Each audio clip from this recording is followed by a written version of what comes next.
Hi, welcome to Infusion Health, the podcast. I'm comedian Chris Patrick, a.k.a. self-proclaimed power man. And I'm here with my co-host, it's never the Rach. Hey, guys. Now, once again, we have Reverend Lyle. Now, Reverend Lyle's, we've talked about different religions. Mm-hmm. We've talked about different, and last time, what were we talking about last time? Guilt and shame. Fun topic. Guilt and shame. Yes. Well, it's always interesting when we have Reverend Lyle here, Rach, because when we have Reverend Lyle on, it's like we start talking, and all of a sudden you look down at the clock, it's like 35 minutes. Oh, we're 43 minutes. Maybe shut it down. Right, yeah. Well, we keep going. But it's always interesting conversation. So once again, we have Reverend Lyle here, and we're talking about forgiveness and self-forgiveness. I don't know much about this topic, but as we start talking, things will start to click in, and I'll start to get to know more about the topic. So I know it well because you need to say I'm sorry a lot. Oh, okay, yeah. But he recorded me once. Anyways, bring him on and we can tell the story. All right, Reverend Lyle, again, welcome to the show. Thank you. All right, as I was saying. Okay. He recorded me once because he's like, you guys are not going to believe this. Rachel said sorry. And I always believed in saying sorry. It did not say it. Rachel said sorry. You put it on Facebook and everything. No. It said I was right. Rachel said I was right. It did not say sorry. Okay. And and to the listeners out there, since I recorded that, I haven't been right since. Well, I've been right, but I haven't been right since. Yeah. I've been man right, if there's such a thing. Happy wife, happy life. Yeah, exactly. Make mommy happy. Yep, that's right. Exactly. So what is the basis, Reverend Lyle? What is the basis behind forgiveness and self-forgiveness? Well, so it really is looking at why we forgive and not buying into the social norms that we were taught as children of why we had to forgive. Okay, what social norms are we talking about? Well, I think a lot of us grew up with that attitude in our culture of you have to forgive them. You right. You have to forgive and let go. You have to forgive and forget. They just did this really, really toxic thing, and any normal person should not forgive, and you need to forgive it. Right, yeah. And then also just that self-forgiveness piece of how you let go of that past for yourself. And then also realizing that forgiveness is really about you and your own peace of mind versus their peace of mind. So, so it's really focused in and on yourself versus the other person. Mm-hmm. So. Well, it sounds to me we're talking about moving on, and one of the things I find, and one of the things that was a big thing a few years ago was everybody wanted closure. I need closure. And it's sometimes like, you need closure. Okay, sometimes the best thing to get closure is just close it. Just, hey, I'm just going to close this. Whatever happened, and I'm not going to deal with it. You know. I think there's something to be said with that, though, because sometimes that person's too toxic to have a future relationship with, and you've already ended it, but you still need closure. Mm-hmm. Number one. Number two, that person might be gone off this earth, and you might not ever have that conversation with them. Yeah. Right. Number three, you might be afraid to have that conversation with them, and you just need to close it with yourself, because I don't know if you recognize it, Lyle, but the closer the connection, like bloodlines, the more it's emphasis that you have to forgive that person. Right. Yep. They're your sister, make up. They're your brother, make up. Yeah. And sometimes, the fourth thing I would have to say, you want to have that conversation. They want to have their conversation, but you don't know how to start that conversation. Yeah. And so part of this forgiveness work means that you do this on your own. You don't have to have the other person sometimes. Sometimes you do. If that's now, I'm thinking right now just about the 12-step traditions. Yeah. Sometimes when you make those amends, you can't go to the other person because it might have some sort of harm to it or offend them. So you do your own work with that and then let it go.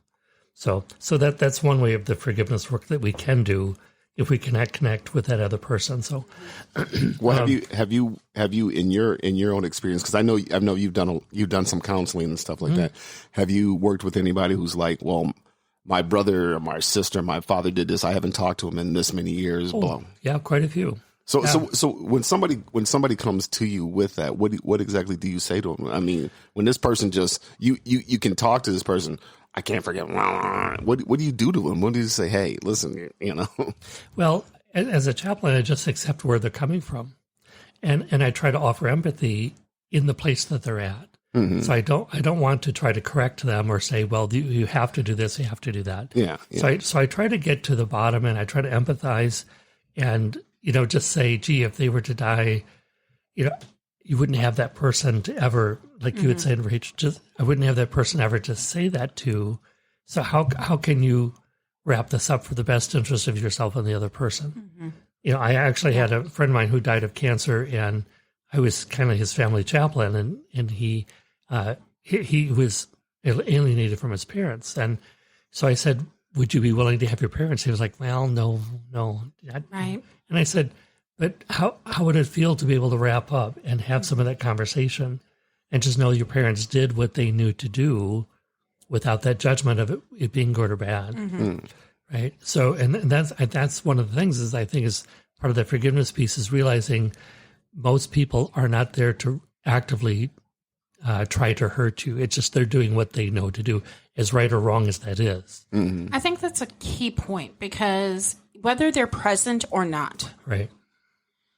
sometimes when they're present, it's harder because it's like, well, I've forgiven that person like 1,000,000 times. Right. And I'm still angry at them.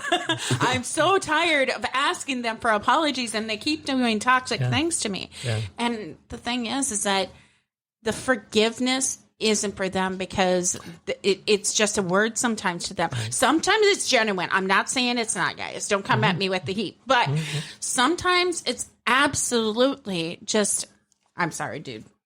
Let's move on. Well, yeah, and I think so to answer a little bit more to that, does it mean that you let them off the hook as far as consequences? No. No, Right? absolutely not. You can for yourself say, I need to forgive so that I can be at peace. Right. So I love this. I love this idea, this concept of what forgiveness is. So what forgiveness is giving up hope for a different past, right? Giving up hope for a different past. So how can you tell when the process of forgiveness has really been genuine or forced? So it does not mean that it's a one-time process. It doesn't mean that you let them off the hook. It doesn't mean there's no consequences. Right. So you can forgive them and still have nothing to do with them. Yeah. But it's in a different energy. So your energy is clear. Yep. Right? You've let go of that, and you can move on with your life without that energy. Yeah. Okay, well, one of the questions I want to ask you too is the lines of communication, because sometimes I was pretty close to my mother and my father. I mean, me and my dad but I was really close to my mother, and growing up with my parents with me, I couldn't imagine not talking to them for like 12 years or 14, or something like that. I mean, I see stuff like this. I'm like, man, you haven't talked to your mom in that long, or your dad in that long. But sometimes you get these things where they happen, and then some person, you say, well, hey, just call them up and start talking. Well, I'm not going to be the first to call. They got to be Right. How do you open up the lines of communication? How do you make somebody just say, hey, I'm going to be the bigger person, and I'm going to open up this line of communication. I'm going to call them. So one thing that I did, and it doesn't always work, but as human beings, we are relational. So we're always looking for connection. Even in the pain, we're looking for connection. Maybe not from that one person right away, but we're looking for that connection. And one thing that I can think of is to say, hey, this really hurt. I want connection with you. But I need to talk about some of this, and would you be willing to listen? Would you be willing to have the conversation? So, for example, I had a brother who since died of COVID. He did not go to my ordination because he didn't think that a person like me who was openly gay, a church would not openly ordain a person who was openly gay. So he didn't go. And I wanted to have a discussion, and he said, well, basically, I have not had much to do with you in the last couple of years, if you haven't noticed. And I was like, I hadn't. No. Right? Because it was all his energy. Right. And so I said, well, I want to keep the door open. So anytime that you want to get together and have this chat, the door to my heart is open. He was like, okay, like whatever. And he died without us ever having that resolution. So when he died, I had this grief that I had to work through myself and do that forgiveness work in my meditation and forgive him, and then realize the pain of not having that connection. Now, I've heard that people that try to do that with people that have went on, or the people that you are still here and you can't have that, visualize them leaving happy with each other. Right. Yeah, exactly. Yeah, and that's what I did actually in that meditation after he died, and I see him I know it sounds weird, but I see him in spirit form every once in a while, and he's like, "Hey, dude," and he used to do this wonderful impression from Saturday Night Live. "I'm Gumby, damn it," that. So I think of him. I'm Gumby, damn it. Yeah, that's Eddie Murphy's skit. But also I think to realize too that what it takes is, and there's a book called Radical Forgiveness by Colin Tippin, and he says, "Are you willing to forgive?" And most people say, "Hell no, I'm not." Right. That person's, I hope they burn in hell. But he says, what if you were just willing to be willing at some point to forgive? Just be willing to be willing. And so most people can say, well, maybe at some point. Right. And he says, okay, that's a crack in the wall right there. That willing to be willing to start forgiveness work. Right. So that's what I would aim for that person, which is say, is there a point in time that you'd be willing to be willing after I offer empathy to that person? Well, one of the things, and I don't think Rachel's going to be too happy that I bring this up, but one of the things is... all right, help me.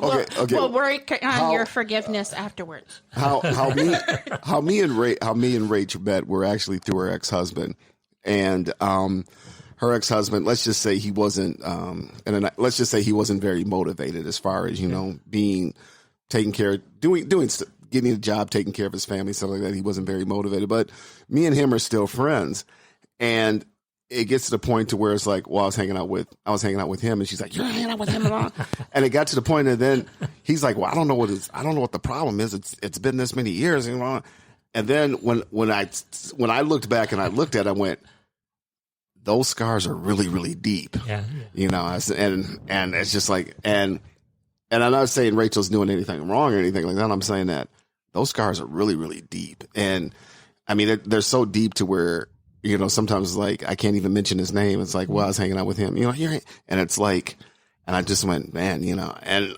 I'm like, what did he do? Because those scars are just deep, deep, deep. And I was like, well, she's like, I don't want to talk to him. I don't want to. And it's like, and then I understand that, like, hey, I just want to distance myself from him. I don't need that. I'm glad he's out of my life, blah, blah, blah. But I'm just like, what do you do when the question I'm trying to say is, what do you do when the scars are really, really deep like that? Well, one thing I think, again, first, offer empathy. I mean, connect with them as a fellow human being who can recognize and has been in pain before, and connect with them at that level, and try not to theologize or to offer examples or answers, maybe just to sit with them in that and say, I really empathize. I've been in pain myself, and I know my situation is different, but I can relate. I've been hurt myself. And understand maybe the actions themselves might not to you have seemed to be that deep, but they're not based on what the action is. It's based on how they were received and their impact on the other person that's been wounded. Yeah, and that's what I've noticed. I'm like, man, well, just to touch base with that, deep scars, I did come to a point where, and our relationship is so much different than so many other people's. Like a lot of people I'm still alive. A lot of people do not come from a start of a relationship that we did. Yeah. And a continuing relation of you having with him. Yeah. Right. And I'm locked up in that first marriage. And I finally said, okay, if I want to be with Chris, because we almost broke up over it. Oh, wow. Okay. It was deep. It was really deep. Me and Chris almost broke up because of it. Okay. And we had to come to a negotiation of how he was going to go forward in that relationship with him, and I needed to come to a closure of what he had done to me in that relationship so I can appreciate the relationship I have now. Right. And that was probably about 3 years ago, and I'm starting to come to that point. And just to touch base to what you said earlier, I don't have to appreciate anything that he does now because he's not a good dad. Right. It's great that he's a good father. And I try to come to the kids with absolute truth because he's a liar. He is a liar. And I will say all the negativity that I did in that relationship, all the negativity that I've done as a mother, you ask me, I'll say, yes, I did it. Or I'll give you examples of how I was positive or negative in any of that. And it's hard. And it was hard that he wouldn't take any claim to it. And you have to forgive yourself for that because in the true truth of somebody, you know when you've gotten that close, 16 years, what that personality is and what they can and cannot do to help you with moving on. And I finally came to a place where I did tell the kids, and I said, I'm sorry he's a bad dad to you. I'm really sorry he's a bad dad. It's not an excuse, but he didn't have a great father, and he died earlier. Yeah. And it's just not his energy to know how to be the kind of father that you need to have. Yeah. And I said, whether you tell him how you feel about him or never do, you have to have that closure agreement with yourself.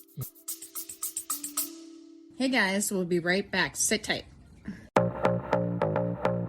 Hi, I'm Alex, the host of X Health Show, Meet the Future of Healthcare. Think X-Men, that's X Health. Actual superheroes behind programming living cells to cure cancer once and for all. Tech that detects preterm delivery in seconds, brain-computer interface, or apps that employ AI to match you, your disease, with the best treatment. X Health Show brings to you visionaries who push the boundaries of healthcare from Switzerland, the heart of Europe, and the most innovative country in the world. Let me introduce you to their startups. Head to X Health Show, Meet the Future of Healthcare. Happy to greet you there. Yeah. And I appreciate hearing that because that's exactly the depth. So I would never want to go in and say, you should do this, you should do that, or anything of that nature. It's simply sitting with that and empathizing and being in that. Right. Well, like we're talking about, forgive yourself first, but how do you fix those deep scars?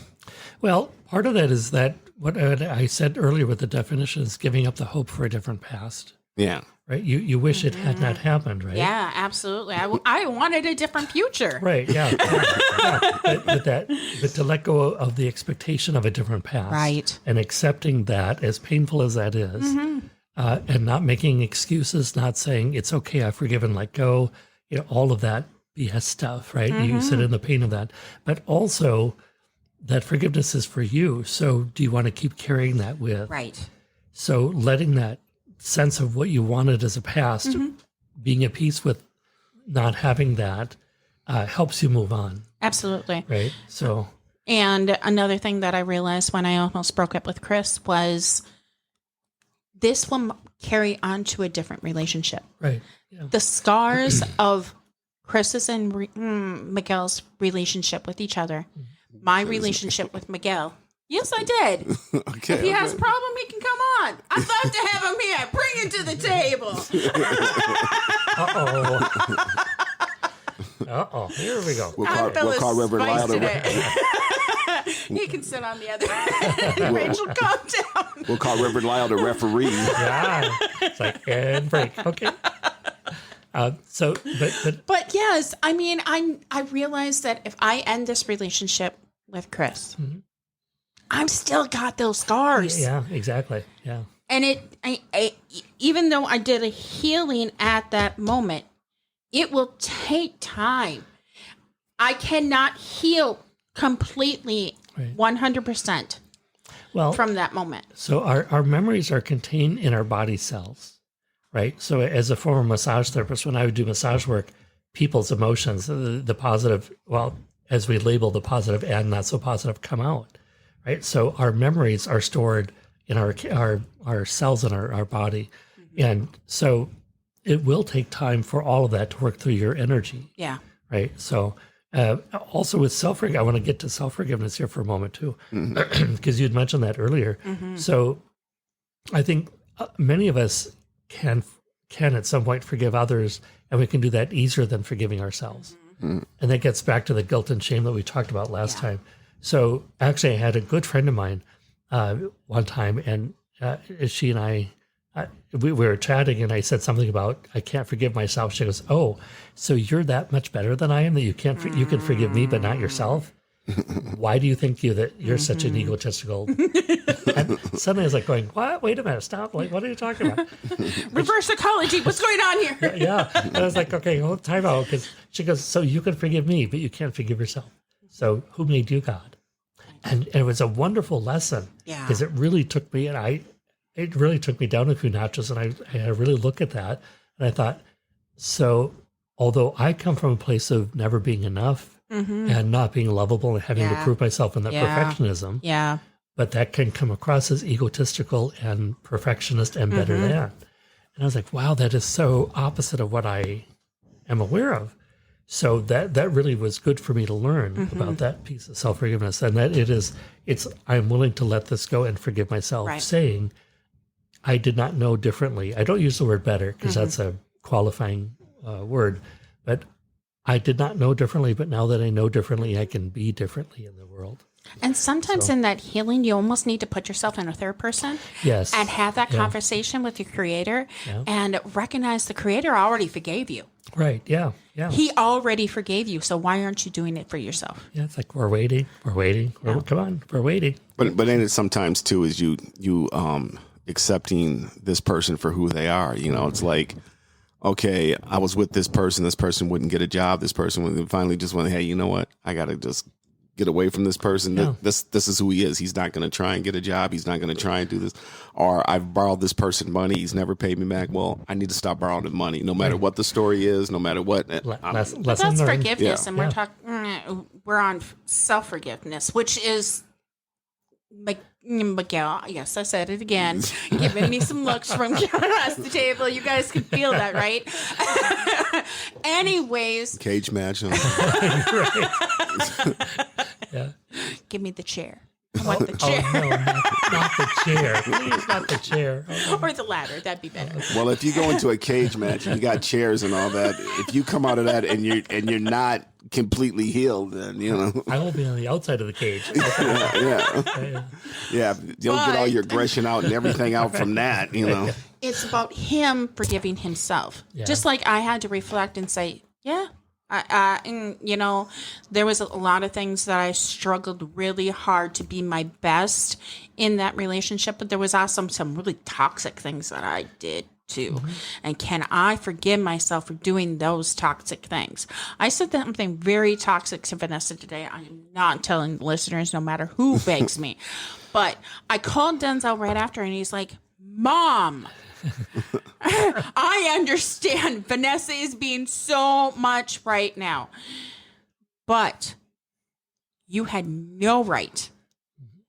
And he's like, and I went quiet, and he's like, well, what's wrong? And I said, well, I was looking for more of an agreement that I was allowed to say that to her than a lecture from you and a look at myself saying, oh, wow, I really, really, really should not have said that. And actually, I was very proud of Vanessa, because later on, she's like, well, I'm not getting you a drink until you apologize for what you said. Okay. I was proud of her. And a lot of parents are like, did you just talk to me like that? But what I did was toxic. Yeah. And it was good for her to stick up for herself and say, I'm not taking that. No. And I think, and thank you for being such a good model, because I think that's part of the self-forgiveness piece, is being able to look at ourselves in all of our beauty and acknowledging and honoring that, right? And to know that we have work we need to still have continue in our lives. So living with my parents and helping take care of them, there are days I start talking like my parents would to me when I was younger, and I have to stop myself and say, I don't want to go there. That's not who I want to be. And so I rephrase it and I redirect. Right. So it's been a good lesson for me, being a caregiver to them. Also, I was going to say too, in the 12-step program, I didn't quite understand this until a number of years back here, but some of my friends would say the best thing you can do for that person that you're talking about, Chris, you have a hard time forgiving, is to pray for them. Right? Pray for their best and highest good. Pray that they do understand, and pray that they know that they are lovable and good enough. Because a lot of times we come out of that place of not being, that belief of not being good enough. And so we tend to hurt people when we're hurting. Right? So there's a short story I wanted to share of how I understood this, and I sometimes offer people. And some people can relate to this more than others, but there was this situation I had in a meditation where I found myself in a jail cell in an orange jumper suit. Okay. Right. And I didn't know how I got there. I didn't know what I did. I can't remember anything. I only remember now I was waking up and being in a jail cell. There's no one else in the whole building that I can tell. So I don't know how I got there. I don't know what I did. I'm there in an orange jumper suit. And suddenly I'm like, okay, how do I get out of here? There's nobody around. There's nobody I can talk with. But I happen to notice my clothes sitting in the room through the doorway in the other room. And I'm like, well, I don't know what to do. And I'm just sitting here. And after a few minutes, I'm sitting on this cot and I'm putting my hands on my thigh there, and I feel something in my pocket. And I reach in, and it's a key. And I thought, oh, this would be so daft on their part to give me the key to the cell. It would just be so daft of them. So after a minute, I thought, well, let me just try the door. Well, I went to try the key in the door, and the door just opened. It wasn't even locked. It wasn't even locked, so I didn't even need the key. Right. But the thing is, I went into the other room, changed my clothes, and left. There was nobody there. And I thought, so I kept myself in that cell room Right. with my own perception. Right. So that forgiveness piece, I think for me is, especially that self-forgiveness is knowing that I have the answer to open that door to the jail cell that I'm in, that I put myself in. So I was going to say the hardest thing for me to do is forgive myself for all the years of thinking how ugly I was, how stupid I was, all the ugly things you do to yourself. Right. Yep. Because for me, it's easier to... Now, bloodlines are hard. They are. And Miguel is hard for me. He is. Yeah. I expect the people closer to me to be more human than my strangers, right? Yeah. Oh, yeah. And sometimes they can be the most toxic. Yeah. But still to this day, I do not wear makeup because I do not want to look at myself in the mirror that long. Okay. And one day I'm going to have to come to a place of forgiveness of how I talk to myself, how I think about myself. Yeah. That's my dark secret. Yeah. And my hope, my desire for you is that when you look in that mirror, you can hear the words, life loves you. Life loves you. Right. And you can snap your fingers and say, hey, girl, time for us to get on out of here. It's time to start walking that path of life. Right. So with that joy and ease. Yeah. So that, yeah. And with that friend that died of cancer, he did have his parents come in and they talked and they reconciled. So when he died, as I was talking with him before he died, I said, now you are free. Right. You said your goodbyes, you forgave to the level. It didn't matter how his parents received it or what they did with it. Yeah. He forgave them. Right. And then I got to talk with them after he died and they still were not quite resolved. Right. Which brought me great sadness. Right. So, but that's their journey. But in that needing to resolve, was it the time lost?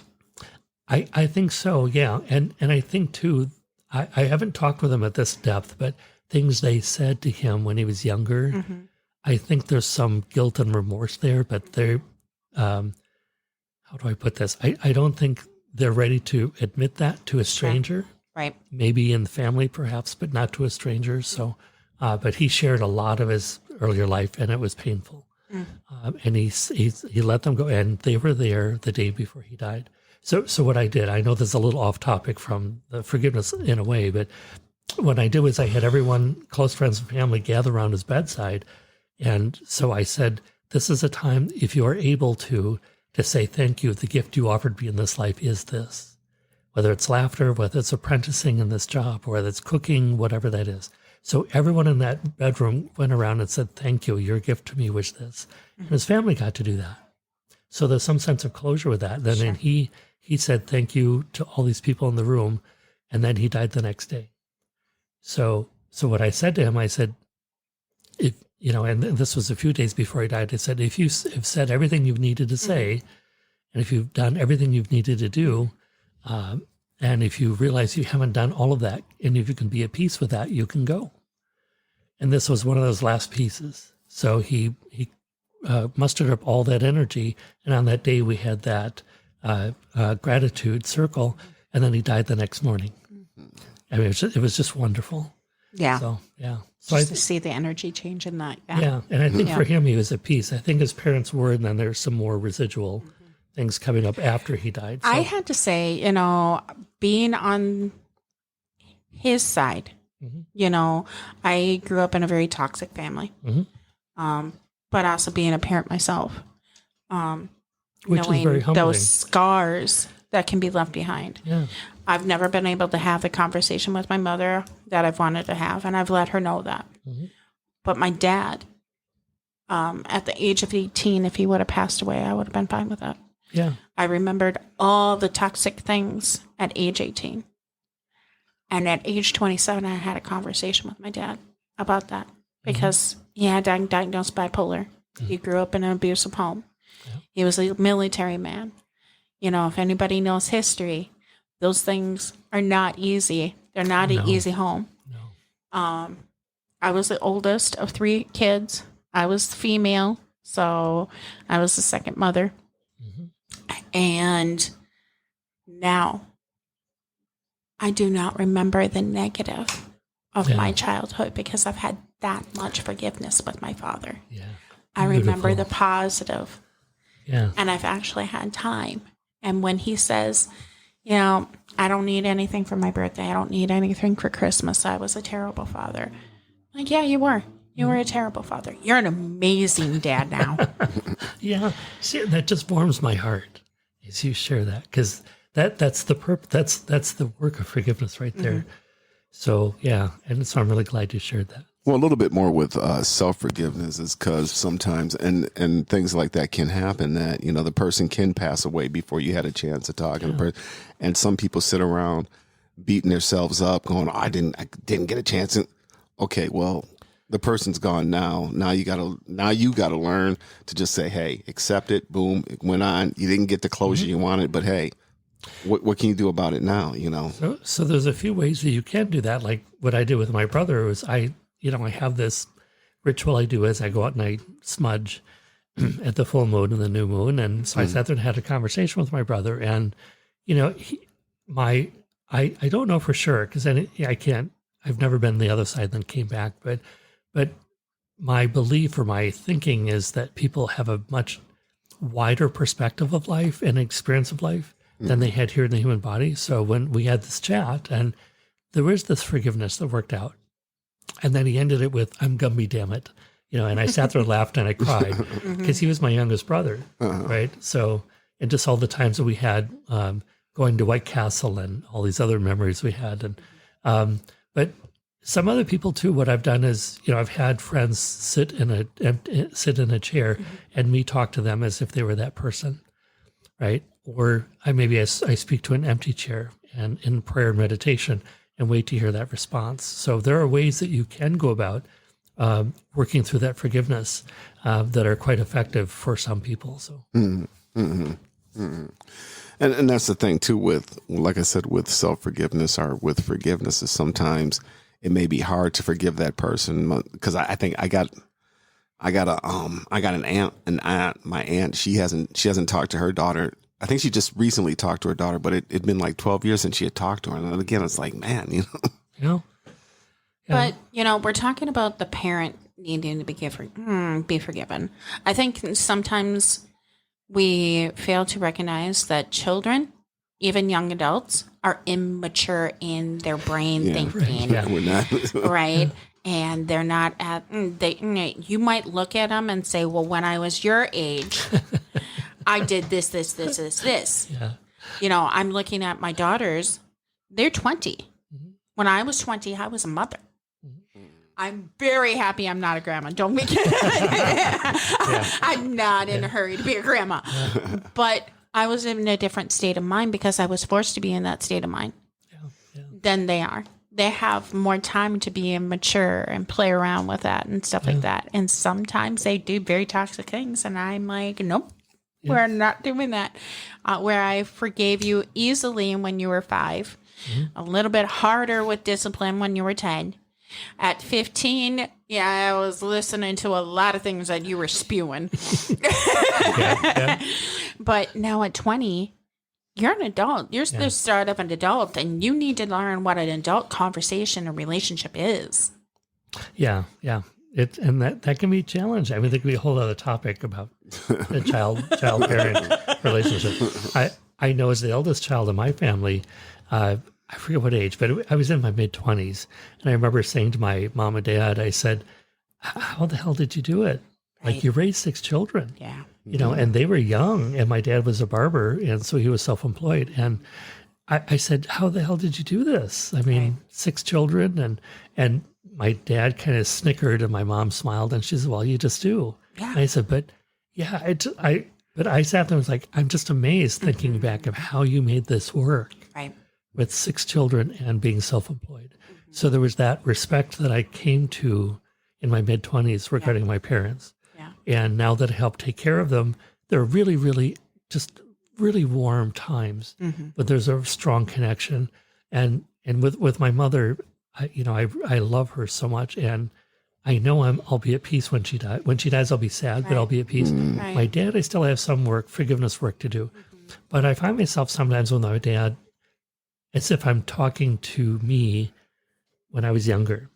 And then I stop myself and say, no, that's not who I want to be. Right. So even in that, he's been a good lesson for me.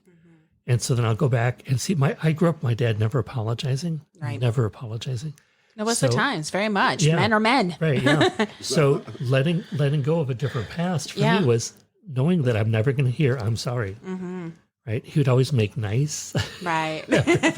And I've learned that that's his way of saying, I'm sorry, right? So I accept that. And it's, ideally I would like to have something else happen, but it's not going to happen. But I get to learn from that and say, I know I want to show up differently. Yeah. Right? And so when he does die, I want to be able to say I'm at peace with that. Right. And I can really honor him. Yeah. Yeah. So. That comes with the closure thing, and sometimes getting that closure, you got to just get that closure with yourself. Like, hey, this is what it is. This chapter is closed, another one opens. But this is, like I said, we ran over.